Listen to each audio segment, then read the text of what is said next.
बिस्मिल्लाहिर्रहमानिर्रहीम। अस्सलाम वालेकुम माय केमिस्ट फैमिली। ये है आपका favourite channel your free academia. उन बच्चों का चैनल जो केमिस्ट्री समझ कर पढ़ना चाहते हैं। रट्टे वालों के लिए है कोई और चैनल। सब बोलें 10 time my passion my chemistry. Now study time starts.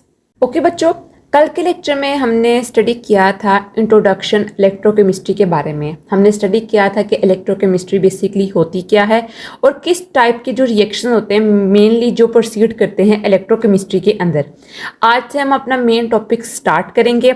Main topic start करने से पहले मैं आप सबसे रिक्वेस्ट करती हूँ कि वीडियो को लाइक करें, एक अच्छा सा कमेंट करें, चैनल को लाजमी सब्सक्राइब करें और बेल आइकन को भी प्रेस करें ताकि नए आने वाली वीडियो अब तक फ़ौरन पहुँच जाए।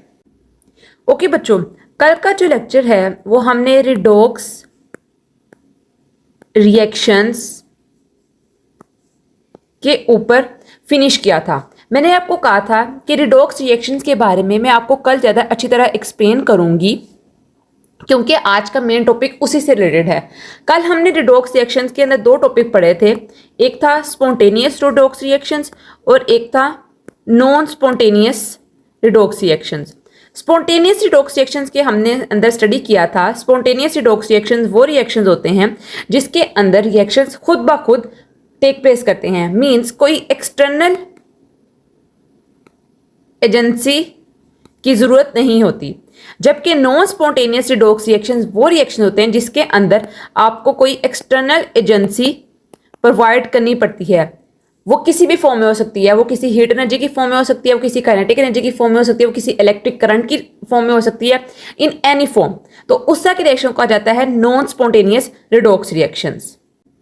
अगर बच्चों हम रिडॉक्स रिएक्शंस की बात करें तो रिडॉक्स रिएक्शंस बेसिकली ऐसे रिएक्शंस होते हैं जिसके अंदर रिएक्टेंट्स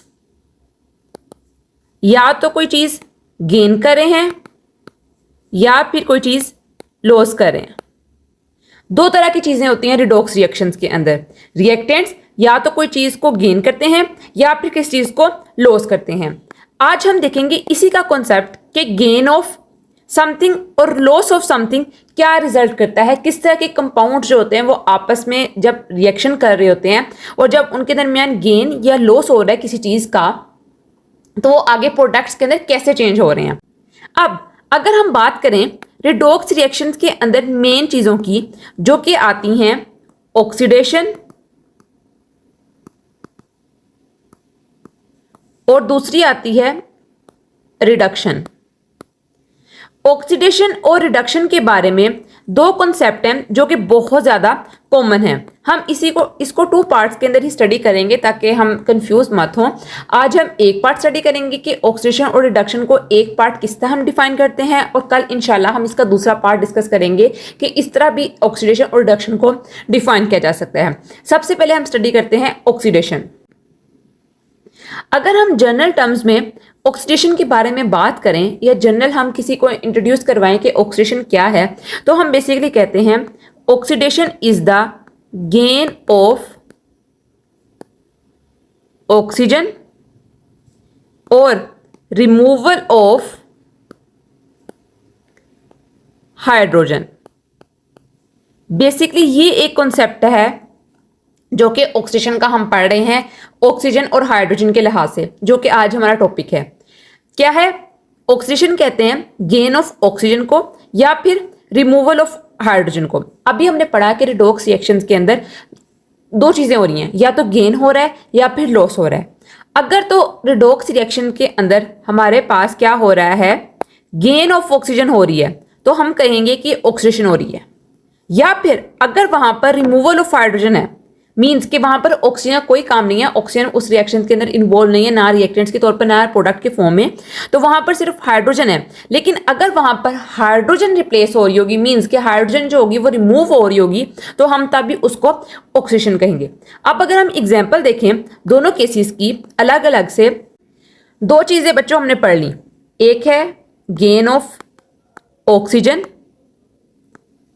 और दूसरी है रिमूवल ऑफ हाइड्रोजन, जो कि हम किस चीज में पढ़ रहे हैं, हम पढ़ रहे हैं ऑक्सीडेशन के अंदर। अब हम इन दोनों के हिसाब से एग्जाम्पल भी देखेंगे। अगर हम गेन ऑफ ऑक्सीजन की बात करें तो गेन ऑफ ऑक्सीजन में हम कोई जनरल एग्जांपल देते हैं किसी भी रिएक्शन की। For example sulphur. सल्फर जब ऑक्सीजन के साथ रिएक्ट करता है तो क्या बनाता है? सल्फर डाइऑक्साइड SO2, ये वैलेंसी सेटिस्फाई करने के लिए, ठीक है, ये सल्फर डाइऑक्साइड बनाता है। तो अब देखो यहां पर सल्फर जो है वो अकेला है, मींस कि सल्फर अकेला एक एलिमेंट के फॉर्म में है। जैसे ही इसने क्या किया, इसने रिएक्शन किया ऑक्सीजन के साथ, तो क्या हुआ, इसका ऑक्सीडेशन नंबर चेंज हो गया। अब उसने रिएक्शन कर लिया है ऑक्सीजन के साथ और ये एक नया कंपाउंड बन गया जिसको हमने कहा है सल्फर डाइऑक्साइड। क्योंकि सल्फर पहले अकेला था, इसने ऑक्सीजन को क्या किया है, गेन किया है। ऑक्सीजन गेन करने की वजह से क्या हुआ है, इसका ऑक्सीडेशन नंबर चेंज हो चुका है और ये एक नया कंपाउंड सल्फर डाइऑक्साइड बन गया है। अगर हम बात करें किस हिसाब से, रिमूवल ऑफ हाइड्रोजन के हिसाब से, रिमूवल ऑफ हाइड्रोजन जो होता है वो भी ऑक्सीजन को ही बताता है कि ऐसे कंपाउंड जिसके अंदर हमारे पास कोई ऑक्सीजन ना हो, हम एक ऐसा कंपाउंड ले रहे हो या कोई ऐसा एलिमेंट ले रहे हो जिसके अंदर हम उसको कंसीडर कर रहे हो एज अ रिएक्टेंट। एग्जाम्पल के तौर पर देख लेते हैं Zn+H2SO4। अब यहां पर देखो जिंक और सल्फ्यूरिक एसिड। जिंक जो होगा वो क्या करेगा, वो ऑटोमेटिकली रिएक्शन करेगा सल्फेट के साथ, जिंक सल्फेट बनेगा, जिंक सल्फेट, और यहां से हाइड्रोजन गैस जो होगी वो लिबरेट होगी। मींस 2 मॉलिक्यूल्स ऑफ हाइड्रोजन जो है वो निकल गए हैं यहां से। तो क्या हुआ है, ये रिमूवल ऑफ हाइड्रोजन हुआ है। जिंक ने रिएक्शन किया है सल्फ्यूरिक एसिड के साथ। सल्फ्यूरिक एसिड के साथ रिएक्शन करते वक्त क्या हुआ है, जो हाइड्रोजन होता है वो रिप्लेस हो चुका है, मींस यहां से निकल गया है और उसकी जगह जिंक आ गया। तो हमारे पास प्रोडक्ट क्या बना है, जिंक सल्फेट, और हाइड्रोजन यहां से निकल गया है, रिमूवल हो गया हाइड्रोजन का। तो इसको भी हम कहेंगे ऑक्सीडेशन। एक ऑक्सीजन का कॉन्सेप्ट क्या है, गेन ऑफ ऑक्सीजन। जैसे सल्फर डाइऑक्साइड के अंदर गेन ऑफ ऑक्सीजन हुई थी, पहले सल्फर अकेला था, इसने ऑक्सीजन के साथ रिएक्शन किया तो सल्फर डाइऑक्साइड बन गया। और दूसरा क्या है, रिमूवल ऑफ हाइड्रोजन, जिसके अंदर जिंक जो था वो सल्फ्यूरिक एसिड के साथ रिएक्शन किया। जिंक और सल्फेट के अंदर SO4 को सल्फेट कहा जाता है, जिंक और सल्फेट ने आपस में रिएक्शन किया तो जिंक सल्फेट बन गया, जबकि हाइड्रोजन जो थी वो एज अ गैस जो थी वो लिबरेट हो गई। ओके बच्चों, अब अगर हम देखें रिडक्शन का कॉन्सेप्ट, रिडक्शन की डेफिनेशन जो है वो 2 तरह से ही बनेगी। ऑक्सीडेशन का अंदर पढ़ा था हमने कि गेन ऑफ ऑक्सीजन या फिर रिमूवल ऑफ हाइड्रोजन। रिडक्शन जो होता है वो इसका ऑपोजिट होता है। रिडक्शन के अंदर क्या हो रहा है, loss of oxygen and gain of hydrogen, या फिर रिमूवल ऑफ ऑक्सीजन कह दो आप, दोनों एक ही बात है। रिडक्शन के अंदर ऑपोजिट चीज हो रही है। ऑक्सीडेशन के अंदर क्या हो रहा था कि आप ऑक्सीजन को गेन कर रहे थे, या फिर कोई ऐसा रिएक्शन जिसके अंदर ऑक्सीजन प्रेजेंट नहीं थी तो उसके अंदर हाइड्रोजन का रिमूवल हो रहा था। रिडक्शन के अंदर क्या हो रहा होता है कि ऑक्सीजन जो होती है वो रिमूव हो रही होती है और हाइड्रोजन जो होती है वो गेन हो रही होती है। या कोई ऐसा रिएक्शन भी हो सकता है जिसके अंदर हमारे पास क्या हो कि ऑक्सीजन प्रेजेंट ना हो या हाइड्रोजन प्रेजेंट ना हो, या आपने खुद ही इसको जज करना है कि यहाँ पर क्या हो रहा है, कि यहाँ पर हाइड्रोजन गेन हो रही है या फिर ऑक्सीजन जो है वो लूज हो रही है। तो इस तरह के रिएक्शन के अंदर क्या होगा, रिडक्शन होगी। इसके एग्जाम्पल भी हम दोनों केसेस में देखते हैं। अगर हम देखें लॉस ऑफ ऑक्सीजन के केस के अंदर, मीन्स ये हमारे पास रिडक्शन ही है ना, मैं आगे रेड भी लिख देती हूँ, रिडक्शन भी है। तो क्या होता है इसके अंदर, इसके अंदर आप देखो लॉस ऑफ ऑक्सीजन के अंदर क्या होगा, ऑक्सीजन का जो लॉस होगा, रिएक्शन देखते हैं कॉपर ऑक्साइड का प्लस हाइड्रोजन के साथ। अब इसके अंदर बच्चों ये एक नेसेसरी कंडीशन है, मींस कि एक नॉन स्पॉन्टेनियस रिएक्शन है, इसके अंदर आपको हीट देनी ही पड़ेगी। हीट आपने प्रोवाइड की है तो क्या हुआ है कि जो कॉपर ऑक्साइड के अंदर जो कॉपर था वो अलहदा हो गया है और जो ऑक्सीजन था वो निकल गया है और उसने वाटर मॉलिक्यूल बना लिया, मींस कि वो हाइड्रोजन के साथ उसने रिएक्शन कर दिया। तो यहां पर क्या हो रहा है, पहले एक कॉपर ऑक्साइड बना हुआ था, जैसे ही हाइड्रोजन के साथ उसने रिएक्शन किया, आपने थोड़ी सी हीट प्रोवाइड की है, तो जो ऑक्सीजन का बॉन्ड था कॉपर के साथ वो ब्रेकअप हो गया, उसका मींस कि निकल गया वहां से, और उसने जाके हाइड्रोजन के साथ अपनी बॉन्डिंग कर ली है और वहां से क्या बना है, वाटर। और यहां पर देखो क्या हुआ है, कॉपर अकेला रह गया। तो कॉपर जब अकेला रहा है तो हमें क्या समझ आई है, जब कॉपर अकेला रहा है तो इसका मतलब ये है कि यहां से ऑक्सीजन का लॉस हुआ है, रिमूवल हुआ है ऑक्सीजन का, और जहां पर रिमूवल ऑफ ऑक्सीजन हो तो बच्चों उसको कहा जाता है रिडक्शन। रिमूवल ऑफ हाइड्रोजन हो तो क्या कहेंगे? ऑक्सीडेशन। रिमूवल ऑफ ऑक्सीजन हो तो उसको कहेंगे रिडक्शन। अब इसका ऑपोजिट केस देखते हैं, gain of hydrogen. Gain of hydrogen में देखो, एक तरफ आपके पास हाइड्रोजन गैस है और उसका आप रिएक्शन करवा रहे हो ऑक्सीजन के साथ, तो हमारे पास वाटर मॉलिक्यूल बन रहा है। तो क्या हो रहा है यहां पर, जो हाइड्रोजन है वो एब्जॉर्ब हो रही है, मींस के ऑक्सीजन और हाइड्रोजन आपस में रिएक्शन कर रहे हैं। तो क्या बन रहा है? हमारे पास एक वाटर मॉलिक्यूल बन रहा है। गेन ऑफ हाइड्रोजन है। ऑक्सीजन पहले अकेला था ना, ऑक्सीजन अकेला था, उसने जाके हाइड्रोजन के साथ रिएक्शन किया है तो हमारे पास एक वाटर मॉलिक्यूल बन गया है। तो ये क्या हुआ है? ये गेन ऑफ हाइड्रोजन हुई है। और इसको क्या कहेंगे हम? इसको हम कहेंगे रिडक्शन। ऑक्सीजन ने क्या ले लिया है? हाइड्रोजन को अपने पास ले लिया है और आपस में दोनों ने रिएक्शन किया तो एक वाटर मॉलिक्यूल जनरेट हुआ है। और वाटर मॉलिक्यूल जनरेट हुआ है तो हमें पता चला है कि क्या यहाँ पर हुआ है, यहाँ पर रिएक्शन हुआ है हाइड्रोजन गैस के अंदर और ऑक्सीजन गैस के अंदर। उसने हाइड्रोजन को गेन किया अपनी तरफ, ऑक्सीजन को, ऑक्सीजन ने हाइड्रोजन को अपनी तरफ खींचा है, जिसकी वजह से क्या हुआ है, हमने ये कहा है कि गेन ऑफ हाइड्रोजन हुआ है और उस गेन ऑफ हाइड्रोजन को कहा जाता है रिडक्शन। अब अगर हम बुक से पढ़ें आज के लेक्चर को, तो लिखा है oxygen is defined as addition of oxygen और removal of hydrogen during a chemical reaction. वही बात कि ऑक्सीजन क्या होगी कि एडिशन होगी ऑक्सीजन की और रिमूवल होगा हाइड्रोजन का। और रिडक्शन क्या है? Reduction is defined as addition of hydrogen और रिमूवल ऑफ ऑक्सीजन। ठीक है, during a chemical reaction both of this process takes place simultaneously in a reaction, we can say whether there is a oxidation there is a reaction. आप कहते हैं simultaneously, means इसका मतलब क्या है कि रिएक्शन जो होते हैं वो एक साथ ही होते हैं। ठीक है, एक ही टाइम पे ऑक्सीडेशन हो रही होती है, एक ही टाइम पे रिडक्शन हो रही होती है। तो इट्स क्वाइट बिट डिफिकल्ट कि आपको डिस्टिंग्विश करें कि क्या हुआ है, ऑक्सीडेशन हुई है कि रिडक्शन हुई है। काफी आपको इसके अंदर दिमाग लड़ाना पड़ता है, वो एक अलग टॉपिक है। लेकिन यहाँ पर उन्होंने बताया है कि एक ही रिएक्शन के अंदर साइमल्टेनियसली ऑक्सीडेशन भी हो रही होती है और रिडक्शन भी हो रही होती है। और अगर इस तरह के रिएक्शन के अंदर साइमल्टेनियसली ऑक्सीडेशन भी हो और रिडक्शन भी हो तो उस तरह के रिएक्शन को आ जाता है रिडॉक्स रिएक्शन, जो कि हम पढ़ रहे हैं। अब देखते हैं कि आपकी बुक में इस रिलेटेड कौन सी एग्जाम्पल्स गिवन है।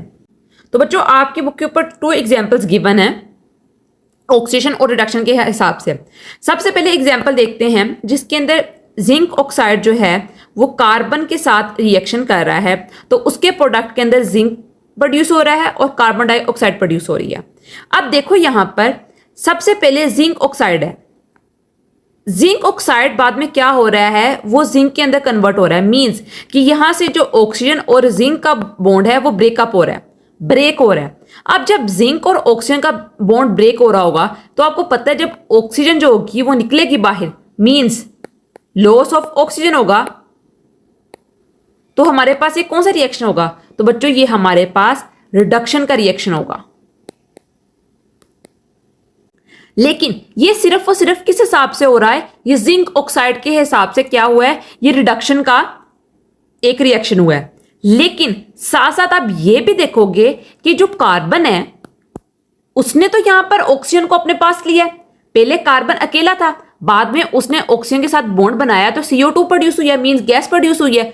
तो कार्बन के हिसाब से अगर हम देखेंगे तो कार्बन ने तो ऑक्सीजन को अपने पास बुलाया है, मींस उसके साथ रिएक्शन काज किया है। तो हमने पढ़ा है कि जब भी गेन ऑफ ऑक्सीजन होगा तो हमारे पास क्या होगा? ऑक्सीडेशन होगी। तो इसका मतलब क्या हुआ कि एक ही रिएक्शन के अंदर जब जिंक ऑक्साइड जो था वो कार्बन के साथ रिएक्शन कर रहा था तो साइमल्टेनियसली ऑक्सीडेशन भी हो रही थी और रिडक्शन भी हो रही थी। तो ये हमारे पास कौन सा रिएक्शन हुआ? ये हमारे पास एक रिडॉक्स रिएक्शन हुआ। अगर हम जिंक ऑक्साइड के हवाले से देखें तो क्या हुआ है कि जो जिंक ऑक्साइड है उधर हो रही है रिडक्शन, क्योंकि यहां से ऑक्सीजन जो है वो रिमूव हो रही है, रिमूवल ऑफ ऑक्सीजन।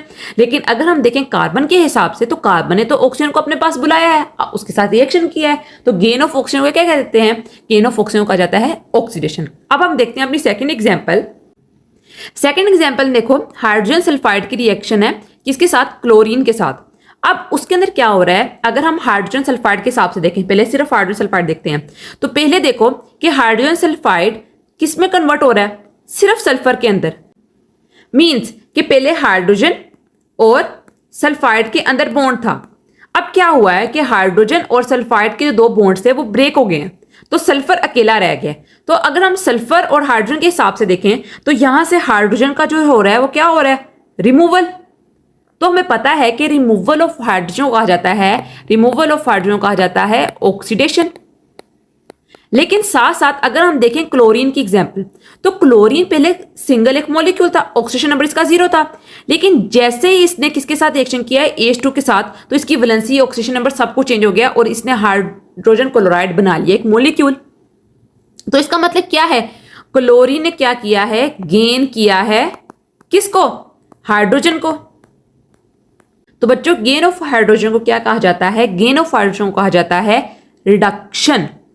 तो साइमल्टेनियसली क्या हो रही है, आपके पास ऑक्सीडेशन भी हो रही है, आपके पास रिडक्शन भी हो रही है। डिफरेंट टाइप ऑफ मॉलिक्यूल्स हैं, दोनों आपस में रिएक्शन कर रहे हैं।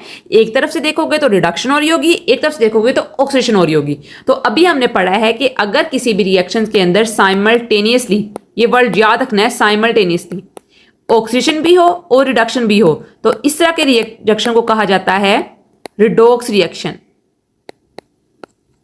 ठीक है बच्चों, आज हमने अपना एक जो पार्ट है ऑक्सीडेशन और रिडक्शन के हवाले से वो कवर कर लिया है।